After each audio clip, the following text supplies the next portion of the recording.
नमस्कार दोस्तों, Lord मनीएंगर YouTube channel में आप सबका स्वागत है। आज हम बात करने वाले हैं CFA प्रोग्राम के बारे में कि एग्जैक्टली क्या होता है और किसने इसको पढ़ना चाहिए। तो चलिए फटाक से वीडियो की शुरुआत करते हैं CFA प्रोग्राम के बारे में बात करके। सबसे पहले ये प्रोग्राम क्या होता है। CFA stands for chartered financial analyst. Chartered क्योंकि जब आप ये प्रोग्राम फुली खत्म कर देते हो तब आपको एक प्रॉपर चार्टर मिलता है that says that you can add CFA next to your name. It's a proper designation जैसा CA होता है। लेकिन ये कोर्स एग्जैक्टली क्या होता है और किसने इसको पढ़ना चाहिए। देखो, CFA उस आदमी के लिए परफेक्ट है जो स्टॉक मार्केट्स या फाइनेंशियल मार्केट्स में बहुत ज़्यादा इंटरेस्टेड है। मतलब अगर आपको स्टॉक मार्केट को इन डेप्थ पढ़ना है या फिर आपको ये समझना है कि कंपनी में अपने पैसे कैसे मैनेज होते हैं या फिर लोगों के पैसे कैसे मैनेज किए जाते हैं, तो CFA आपके लिए एक बहुत अच्छा कोर्स होगा।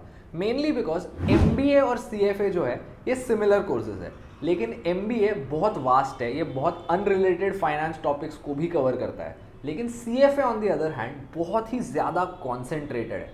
यानी कि CFA में आपको फाइनेंस को लेके बहुत सारा कंटेंट स्टडी करना होता है। यहाँ पे 10 सब्जेक्ट्स होते हैं। अब आई एम श्योर आपके दिमाग में सवाल आया होगा कि अगर आप एक दूसरे बैकग्राउंड से है जैसे साइंस या इंजीनियरिंग, तो आपने CFA करना चाहिए या नहीं। Well the answer is yes. अगर आपको स्टॉक मार्केट में इंटरेस्ट है तो CFA can be done by anybody. तो अगर आप जानना चाहते हैं कि आप सच में CFA के लिए प्रिपेयर करने के लिए रेडी है या नहीं, तो फिर आप CFA इंस्टीट्यूट ने ही प्रोवाइड की गई एक बेसिक टेस्ट ले सकते हो। इस टेस्ट की डिस्क्रिप्शन में मैंने लिंक डाल दिया है, वहां जाके आप देख सकते हो कि आप CFA के लिए कितने रेडी हो। तो कई बार ऐसा होता है कि अगर आप ऑलरेडी कॉमर्स या फाइनेंस बैकग्राउंड से हो तो you don't need to take any crash course. लेकिन मेनी केसेस में अगर आप साइंस बैकग्राउंड से हो या इंजीनियर हो तो आपको शायद एक बेसिक फाइनेंस कोर्स करना पड़ेगा before you start the exam. Again ये कंपलसरी नहीं होता, ये सिर्फ आपके अंडरस्टैंडिंग के लिए। तो अब अज्यूम कीजिए आपको फाइनेंस में बहुत इंटरेस्ट है और आपने सोच लिया कि मुझे CFA करना ही है। तो नाउ व्हाट्स नेक्स्ट, ये एग्जाम कैसे होती है, इसमें क्या पढ़ना होता है। देखो, एग्जाम के 3 लेवल्स होते हैं, लेवल 1, लेवल 2 एंड लेवल 3। अगर आपको आपके नाम के आगे CFA लगाना है तो पहली रिक्वायरमेंट होती है ये तीनों लेवल्स पास करना, और दूसरी भी एक रिक्वायरमेंट होती है कि आपने तीनों लेवल पास कर दिए, उसके बाद आपको 3 साल के अंदर 4000 घंटों का वर्क एक्सपीरियंस लगता है in a field that adds value to the finance industry. तो अगर आप ये दोनों रिक्वायरमेंट्स पूरी करते हो तो आप अपने नाम के आगे CFA लगा सकते हो। अब ये जो 3 एग्जाम्स होते हैं उसमें पहले 2 एग्जाम MCQ बेसिस पे होते हैं और जो तीसरी एग्जाम होती है वो आधी MCQ बेसिस पे होती है और बाकी की आधी थियरी के बेसिस पे। और हर एक एग्जाम के सब्जेक्ट्स सेम होते हैं। CFA में इन टोटल 10 सब्जेक्ट्स है और हर एक लेवल के लिए आपको ये 10 सब्जेक्ट्स पढ़ने पड़ते हैं। फर्क सिर्फ इतना है कि as you go ahead in subjects की डिफिकल्टी ज़्यादा होती है और वेटेज बदल जाता है। ये जो सारे 10 सब्जेक्ट्स हैं वो आपके स्क्रीन पे आपको नजर आ रहे होंगे। अब इन सब्जेक्ट्स को देख के आपको समझ ही गया होगा कि CFA कितना इन डेप्थ सब्जेक्ट है।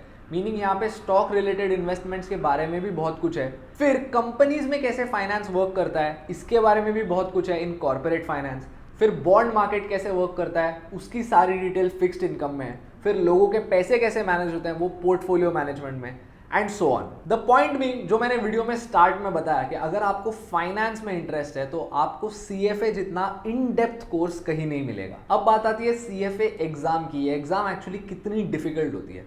देखिए, being very realistic, CFA is considered to be one of the difficult exams in the world. लेकिन ये UPSC या CA की तरह एक्सट्रीमली डिफिकल्ट भी नहीं है। The only challenging part being यहाँ पे 10 सब्जेक्ट्स आपको सेम डे पे देने पड़ते हैं। ऑन एन एवरेज एग्जाम 5 घंटों की होती है और उन 5 घंटों में आपको 10 सब्जेक्ट्स का आपका नॉलेज प्रूव करना होता है। अब CFA इंस्टीट्यूट और CFA प्रिपरेशन वाली कई सारी वेबसाइट्स के हिसाब से 300 hours is the average amount you need to study if you want to pass each level.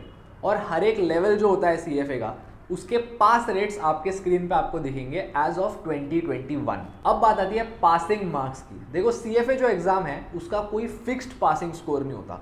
मतलब हर साल एक group of CFA charter holders साथ में आते हैं और एग्जाम के डिफिकल्टी के बेसिस पे एक पासिंग स्कोर सेट करते हैं एंड आपको ये पासिंग स्कोर कभी नहीं बताया जाता। लेकिन हिस्टोरिकली अलग अलग रिसर्च के हिसाब से पासिंग स्कोर 70 to 75% के बीच में होता है। ऑल्सो आपको ये भी नहीं बताया जाता कि आपने कितने मार्क्स लाए, आपको सिर्फ एक परसेंटाइल के बेसिस पे स्केल दी जाती है। मतलब मेरे लेवल 1 एग्जाम के टाइम मुझे 90th परसेंटाइल मिला था, which meant that I did better than 90% of the students who took the exam with me. अब बात आती है खर्चे की, ये कितना महंगा है। देखो CFA एग्जाम एक्चुअली थोड़ी महंगी है। CFA के एक लेवल के एग्जाम की फी $1000 होती है, लेकिन अगर आप 6 महीने पहले रजिस्टर करते हो तो आपको $700 में मिलेंगे। बचे $300 आप अपनी ही पढ़ाई में यूज कर सकते हो if you want to join any classes और गेट एनी सब्सक्रिप्शन।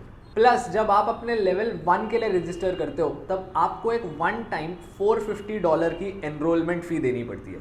जब मैंने लेवल 1 के लिए रजिस्टर किया था, मैंने अर्ली बर्ड में ही रजिस्टर किया था, तो मेरी एग्जाम की फीस $700 थी और ऊपर के $450 की वन टाइम फी मिला के मुझे टोटल $1150 देने पड़े।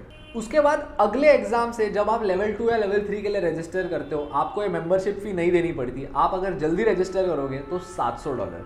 So the best case scenario is आप $1150 लेवल 1 के लिए देते हो, 700 लेवल 2 के लिए और 700 लेवल 3 के लिए। इसके लिए स्कॉलरशिप्स भी अवेलेबल है जिनकी इन्फॉर्मेशन आपके स्क्रीन पे है। फिर बात आती है पढ़ाई करने की। देखो CFA इंस्टीट्यूट की कोई ऑफिशियल क्लास नहीं होती, आपको पढ़ाई खुद करनी होती है।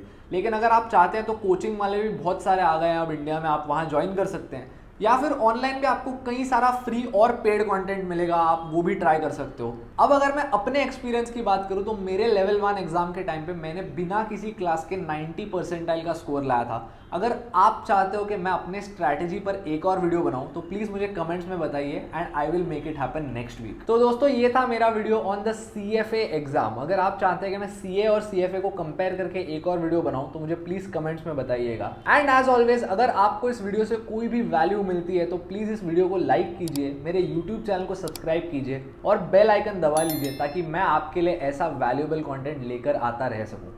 मैं आपको मिलूंगा अगले वीडियो में, तब तक के लिए अपना ख्याल रखना। I will see you around.